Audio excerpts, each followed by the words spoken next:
El aislamiento obligatorio que nos impone en la situación actual del coronavirus en Argentina y a nivel global, de alguna manera nos empujan a un ejercicio de empatía, de ponernos en los zapatos del otro, de vivenciar lo que viven las personas con discapacidad en el día a día cuando están aisladas y marginadas porque no existe lo que se da a llamar la cadena de accesibilidad.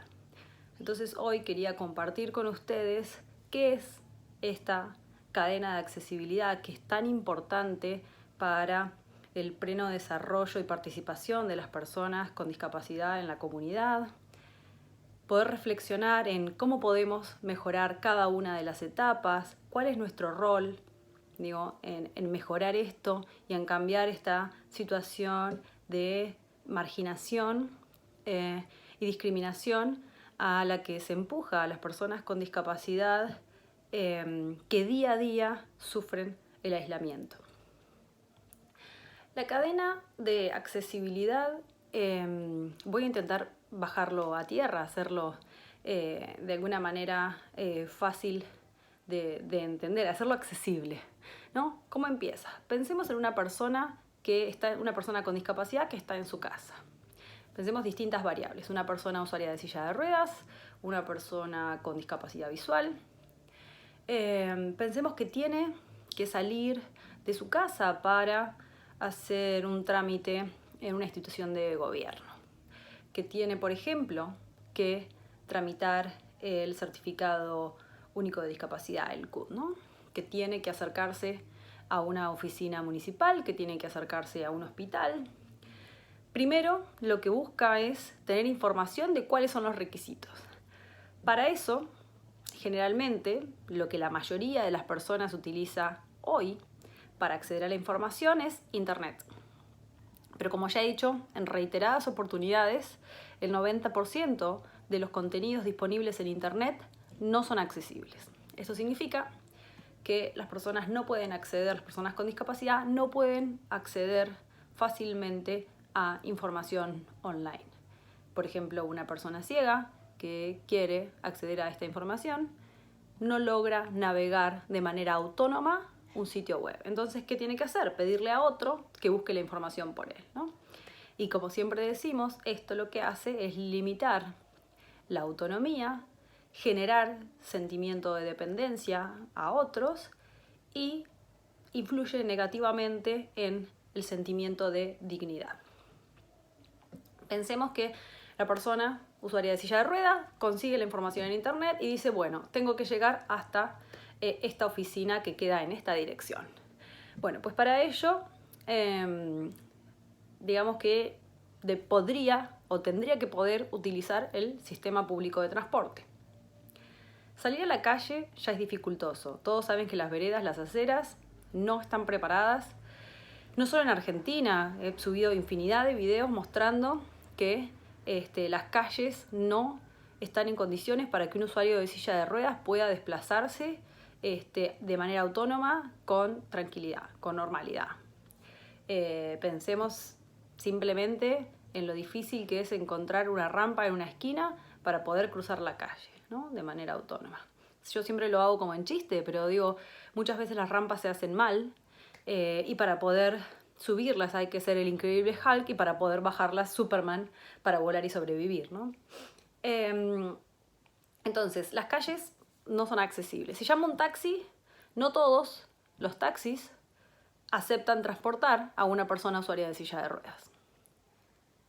Además, la mayoría de los buses, de los colectivos, no tienen piso bajo, no son aptos para que una persona usuaria de silla de ruedas pueda ingresar, pueda estar de manera segura dentro de este transporte público. Entonces ahí ya tenemos una barrera. La primera barrera era el acceso a la información.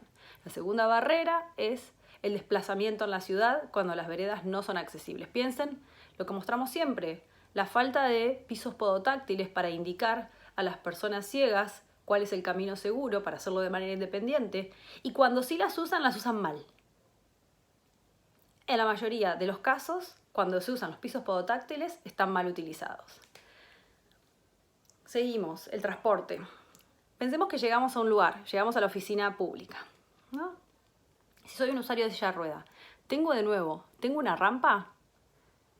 Usualmente son edificios antiguos, muchas veces tienen escalones, entonces el ingreso a este tipo de espacios suele ser dificultoso. ¿Tengo señalética? ¿Hay carteles en braille para que una persona ciega pueda encontrar lo que necesita, para que pueda identificar cuál es el edificio, para que pueda saber cómo moverse adentro, qué oficina es la que está visitando? Una vez que entro, pensemos que tengo la rampa, que logro acceder. Una vez que estoy adentro, ¿puedo desplazarme? Les quiero decir que este es el primer video general, pero lo que voy a hacer es ir subiendo paso por paso accesibilidad online, accesibilidad en las calles, accesibilidad en el estacionamiento, cómo tienen que ser los estacionamientos reservados, cómo tiene que ser una rampa, la pendiente que tiene que tener, por qué es importante que tenga dos barandas, una baja para el usuario de silla de rueda, para una persona de talla pequeña, cuál es la distancia que tiene que haber entre una y otra. Eso ya está todo escrito, no estamos inventando nada. Las reglas de accesibilidad para tener ciudades accesibles ya están escritas, solo hay que conocerlas, ¿no? Lo mismo con la accesibilidad web. Existen parámetros internacionales de accesibilidad. Bueno, solo hay que conocerlos y promoverlos para que muchas más personas puedan empezar a implementarlos y así poder hacer que las personas con discapacidad de una vez por todas puedan salir de sus casas. Estoy en el edificio público. Si tengo discapacidad auditiva, ¿hay personal que pueda guiarme? ¿Hay personal en todas las oficinas públicas que sepan lengua de seña argentina o lengua de seña en cada uno de los países? ¿Tenemos personal capacitado? Al menos en las oficinas que son de atención al público. ¿Tenemos eso mínimo? En espacios educativos, en espacios de salud, ¿hay médicos que sepan lengua de seña en todos los hospitales?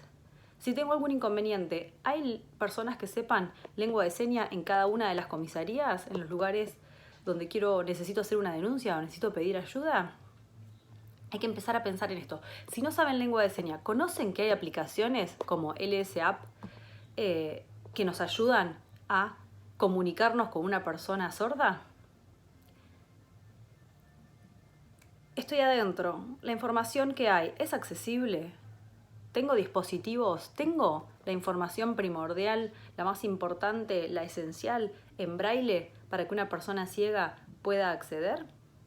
Como ciudadano que tengo derecho a acceder a esa información, que tengo derecho a hacer ese trámite, que tengo derecho, los mismos derechos que el resto de la población que no tiene ninguna discapacidad.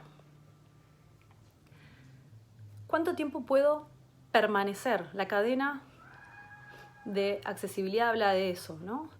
De transitar, de acceder y de permanecer. ¿Qué significa permanecer? Que si tengo que estar 1 hora esperando en un hospital, que si tengo que esperar 1 hora en la municipalidad, al menos haya, por ejemplo, un baño accesible. Si voy a pasar en determinado espacio mucho tiempo, tengo que poder utilizar los sanitarios. ¿Tienen todas las dependencias de gobierno un sanitario accesible? Les sorprendería saber que en muchos casos hasta esto es una carencia en hospitales. Cuando uno cree que es como lo básico, ¿cuánta gente por una cirugía necesita estar, digamos, en silla de rueda y puede requerir un baño accesible? No siempre. ¿Cuáles son las características que tiene que tener un baño para ser accesible? Todo eso lo voy a compartir, pero en otro video, ¿no? De lo que estamos hablando es por qué las personas se quedan en su casa, porque los entornos no son accesibles. Hoy a ustedes, que por el coronavirus les toca estar encerrados en sus casas, entienden lo difícil que es. Hoy que sus hijos están teniendo que adaptar su sistema educativo para poder acceder a la educación online, imagínense lo importante que sería tener siempre estos materiales disponibles para que todas las personas que no pueden salir de sus casas puedan acceder a la educación, que también es un derecho humano básico, fundamental. Esto de la cadena de accesibilidad creo que al menos nos permite reflexionar qué prácticas vamos a tener que adaptar ahora ante esta emergencia, digamos, de salud pública, sanitaria, que nos obliga a todos a estar en casa y poder pensar cuáles son todos esos colectivos, todos esos sectores de la sociedad que lo necesitan siempre, que necesitan de esas adaptaciones siempre. Y qué importante sería que esto nos sirva para plantar la semilla y generar el cambio. Ojalá que esto promueva la empatía en cada uno de ustedes y, por supuesto, que nos sirva para ser más solidarios y poder pensar en el que tenemos al lado, en el otro, ser más solidarios y pensar desde cada uno qué es lo que podemos mejorar para tener sociedades con más equidad y con igualdad de oportunidades para todos, donde todos y cada uno, sin importar las características, las capacidades, podamos gozar de nuestros derechos fundamentales.